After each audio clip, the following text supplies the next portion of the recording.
invite our first speaker, Mr. Vijay Gupta. Good evening, ladies and gentlemen. Good evening. When I was asked by Sureshi to speak at Tajurba, my question to him was, what do you do there? What do you speak about? And he said, you should tell your story. I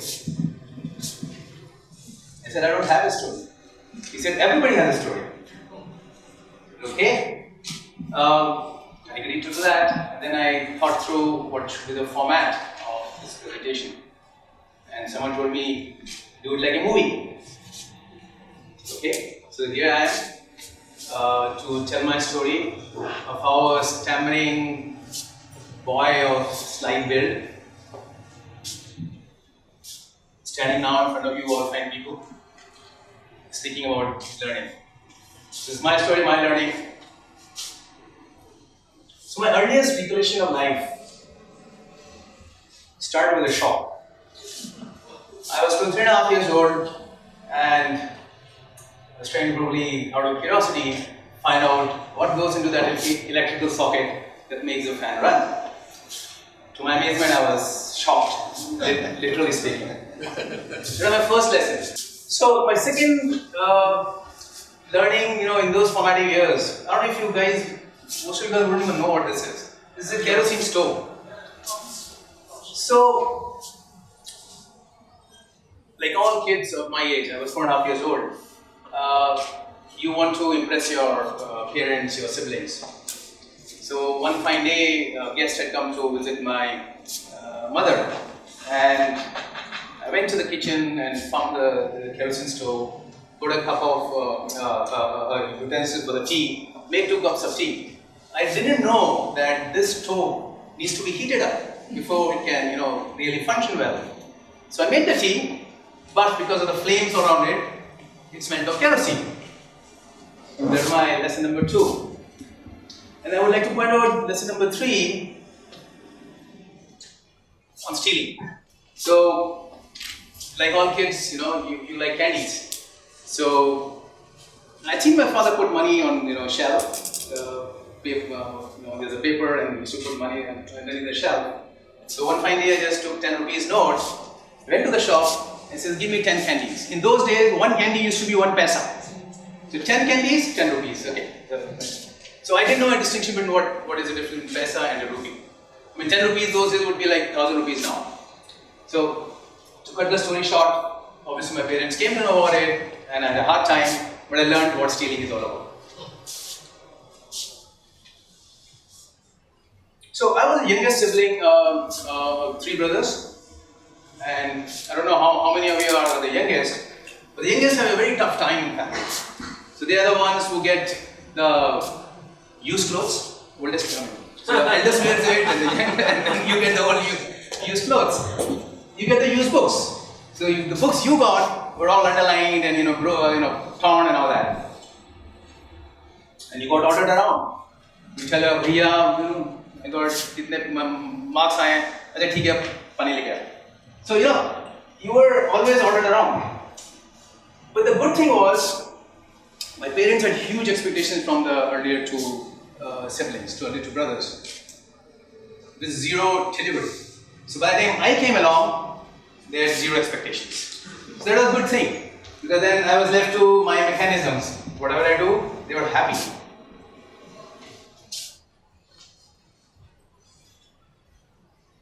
So, my father had he was in Air Force. He had a transferable job.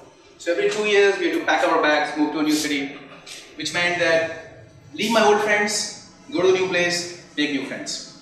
So, kind of traumatic because always you're on the move, right? Always trying to re-establish yourself in a new school.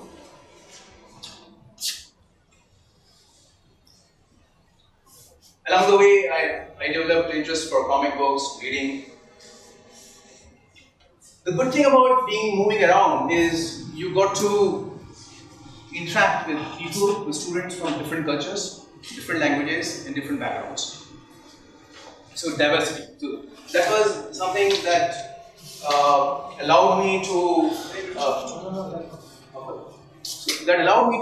with a lot of people and kind of make friends very easily. So that was a silver lining. So along the way, I went and joined different schools. Every 2 years, kept on shifting. But I will fast forward and bring to Standard 7, which was Green Herald International School in Dhaka. There we had students from different countries, from Indonesia, from Hungary, Poland, Thailand, lots of them, and also from India, from different states. So again, it was a very diverse set of students. It was a missionary school. So missionary schools have a nice way of imbibing values in you. And some of the things I still recollect, and I'll put across two of them. I had a principal called Sister Imelda, and she used to say, compete against yourself. Now I never really understood it at that point of time, until much later on, that competing against oneself is the only way to derive fulfillment of what you do, to really excel in things that you want to do or that you are doing. And that's true not only for individuals but also for companies. Companies that compete against themselves and come up with better products are the ones that are supremely successful. Example would be Apple computers. The second thing she used to say, she used to tell us the difference between pleasure and enjoyment. She says, pleasure is short term, enjoyment is much longer. The thing of beauty is joy forever. So she used to ask us to focus on enjoyment while sacrificing pleasure. Example would be, if you take care of your health by waking up early, doing yoga, doing exercises, it's kind of, every day is painful. You have to wake up early and do those. But in the long term, you have good health, so it's very enjoyable.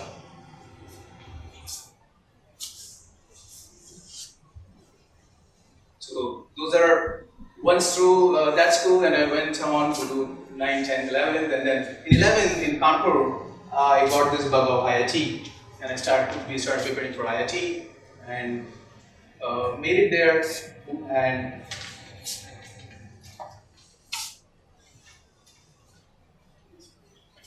so a lot of people think when you enter IIT, life is made. But that's where the struggle starts. You reach a place where you have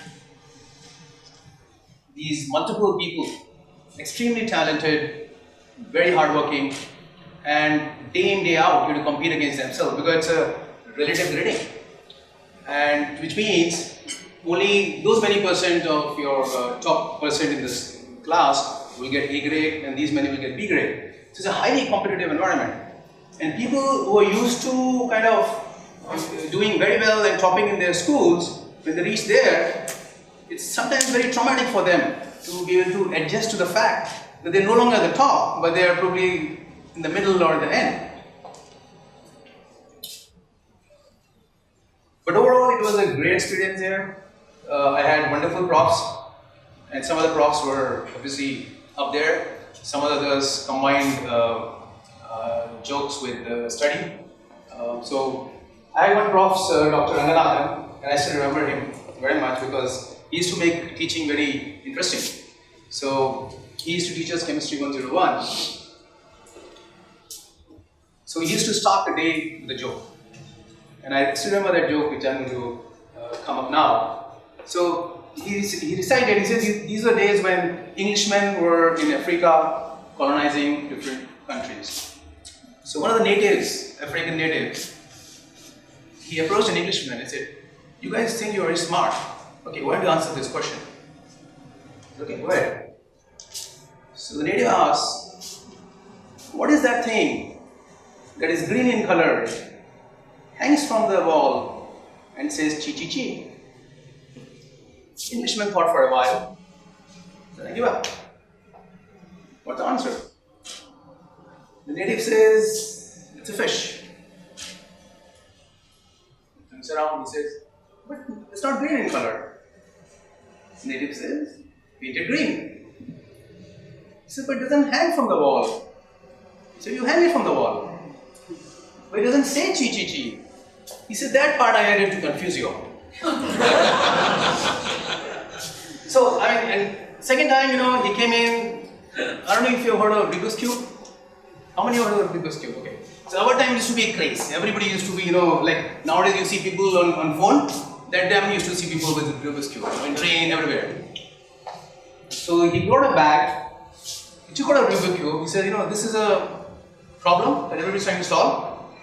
Puts it in, takes out the second cube, which is fully solved. I solved it in 1 second. So those are the kind of things he used to start off, and it really made study very interesting. There's a lesson, when you're talking to employees, when you're working, right? It's work, but it should be joyful. It should be interesting. So post IIT, I graduated. I did some jobs. 5 years I was doing jobs, culminating in my work on Apple computers, Macintosh, and that's when the entrepreneur bug hit me. Now, before I go to what I did as a product entrepreneur, I would like to stress when you want to be a product entrepreneur, when you should be a product entrepreneur. Nowadays, you have, thanks to I think Bill Gates and Steve Jobs, people want to drop out of college and start becoming an entrepreneur. I don't think that works. I don't think people graduating and then wanting to become entrepreneur from day one works. It doesn't. You need to get the domain expertise. So you need to do a job sometime. Couple of years, 3 years, 4 years, 5 years, depends on what you gain and how much you gain. But you need to have domain expertise. You need to develop passion for the domain. You need to find what are the gaps in that domain. And obviously you need to be at the right time in the right place.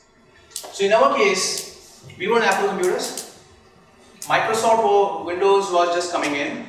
So which means, in true sense, personal PC was yet to be established. So I had a deep love for languages. We were doing day in, day out at Ravapantal with our Apple computers doing languages. We developed this for PC and Windows. That was the idea.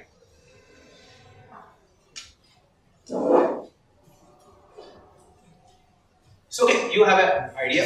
What do you do with it? So you make a product plan.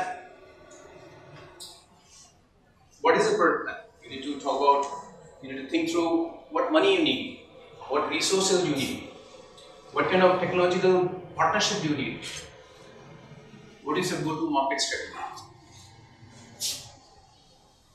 So those are the things that you need to put in the plan and then start working on it. One of the things that worked for us and which I find is still true and very important for a product entrepreneur is find a good co-founder, find a good partner with complementary skill sets. So if you're technical, get one in marketing or vice versa. Now, but that's not all. You also need to find a partner who believes in values which you believe in. Obviously, he needs to have passion for the product. He needs to understand and daily, live the product. But more importantly, the sense of integrity and ethics. Both of you should have same sense of values. Otherwise, it's going to collapse. So I had a great partner. We thought of how to raise money now. We had a plan, we made a product plan. So we applied to 3 companies. They were in Bangalore, Pune, Ahmedabad. We knew how much time it would take in Bangalore, so we booked a train, right, went to Bangalore, but we didn't know how much time we'd spend there or Pune or Ahmedabad, so we couldn't book. This is way back in '92. So we went to Bangalore by train, came to Pune by bus, from Pune to Ahmedabad by bus, from Ahmedabad to Delhi by bus. So the entire loop was by bus. And we didn't raise money, 0 money. So obviously we went to bootstrap.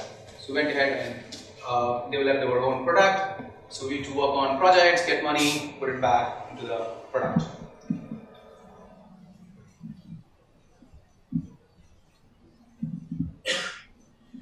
Alright, so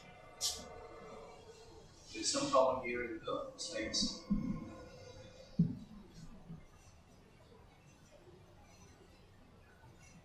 Anyway, so it's not coming, but what happened is we developed 4 products. So we went to Chinese market, we developed in pay Chinese. We went to Japanese market, we developed in pay Japanese. We went to Arabic market. So the important point I'm trying to make here is we thought about it as a product, went to a market, didn't succeed. We had to change our path. Went to a second market, didn't succeed. Change our path. Went to third market, still didn't succeed. Maybe a little bit success, but not much. Went to fourth market and succeeded. So what is now called pivot? I mean, now there's a term given to it. That time we didn't know it's called pivot. But the important thing is, what you started with an idea as a product idea, you may not necessarily reach that stage. You may have to change and be ready for the change. This is going to happen. Because by the time you reach there, the market forces change, the market situation change, the market size might change. So we did 4 products, and ultimately 4 kind of variations with different focus on different market geography. Last one succeeded, and this is our photo from exhibition 96-97 in Pragati Maidan. We were awarded by Delhi government in 2007. So that's called the Tajurba product. So InPage is an engine which provides high-end typography for printing on various devices, including paper. These are learnings which I am capturing here from development of that product. I'll take a couple of them. Most of them are kind of self-explanatory. The point I'm trying to make is you should come out with a usable product, not perfect. You will never make a perfect product. Go to the market has to be very quick. And that's why you need to tie up with people. Don't try to do everything yourself. Tie up with somebody to develop the product. Later on you can remove him, build your own thing. But go to the market ASAP. Pivot, already spoke about. Think big. When I say think big, so I'll tell you the story. We made the product. We never thought we'll get 1 million users. Okay, 1,000 users, 10,000 users. We price it at 30,000 rupees, 1,000 users, a lot of money, and so on and so forth. But we had this huge success, and we were not ready for it. We did not protect our product, which meant in first year itself, we had 1 million copies floating around as pirates under piracy. So production. So think big. If you don't think big, you don't even plan for 1 million copies, no way you're going to protect it, right? That ties in with trademarks, copyright, and patent. I don't know if you're aware. Patent law says you can only patent a process or a product till it is not in public preview. Which means if you have released a product, there is no way you can patent any of the activities of the product or any of the pieces of it. So again, it's an expensive thing, but you have to plan for it. Attention to details, so very important, Hire right. So don't hire people with shopper knowledge.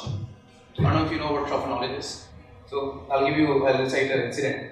So Max Planck is a well-known physicist.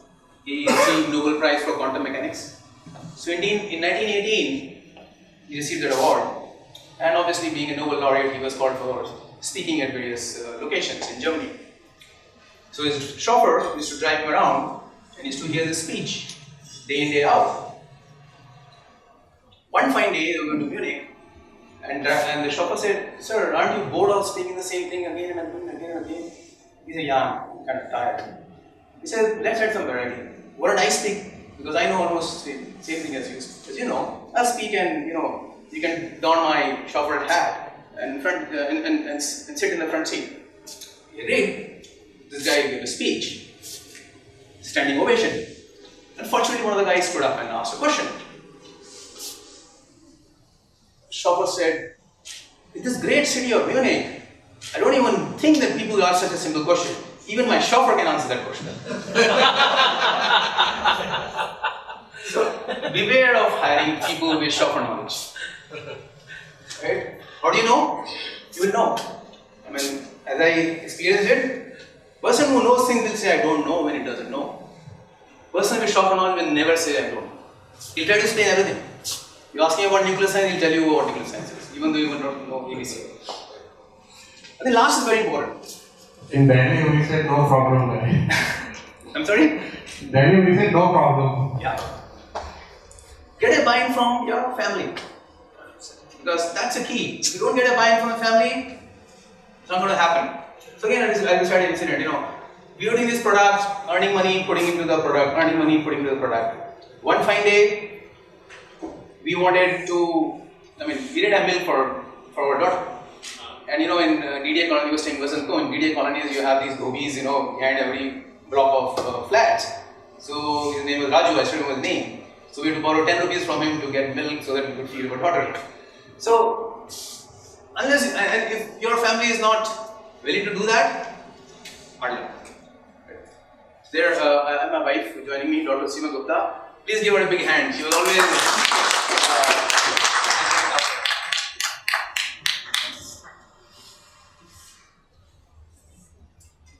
This is the second product we made, and it's a jewelry software. And here, it's kind of a ERP. I have summarized the learning. The important thing, obviously, is positioning of a product is always important. But more important here is never undersell your product. This is what I learned. Never downgrade your product. You will always have problem with cash flows in a product company. But if you downgrade or undersell your product, you're doomed. Again, legal documentation. So we were trying to sell to Neiman Marcus. Neiman Marcus is a high-end retail chain in US. 40 retail chains. And this is 2004. They called us for presentation, gap analysis, and we went through that. And then I discovered the company who were representing us were actually portraying this product as theirs. Because our agreement was kind of ambiguous. So we were saying Jewel Mesh, and they had another name, Jewel Care. The whole deal broke down. So day one, we had a proper documentation through a lawyer. Probably it would have been a different story.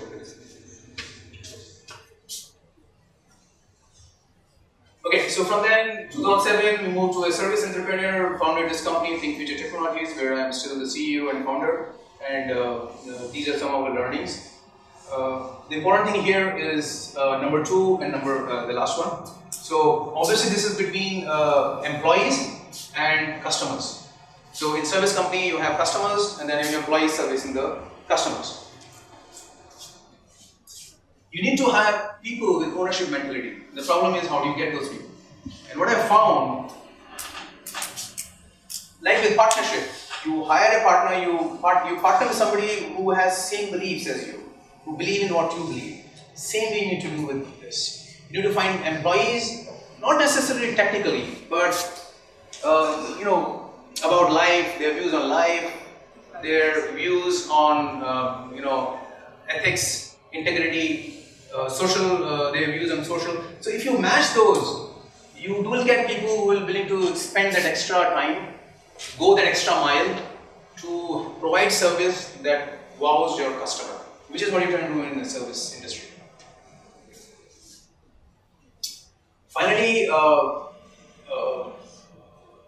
I'm right now also an investor, and there I think the important thing is anything you do, any product, any idea you have, ensure it has revenues, it generates revenues before you go to the investor. Don't go on the premise that I'm going to sell it to Google and that's all it's going to make money. No. If you have something which generates revenues, you will automatically get investors. They'll come to you. The money will come to you rather than you going to them. That's all, ladies and gentlemen. As I started moving, at any point of time in life when you look back, it's a flashback, it's like a movie. Make sure it's worth watching. Thank you very much.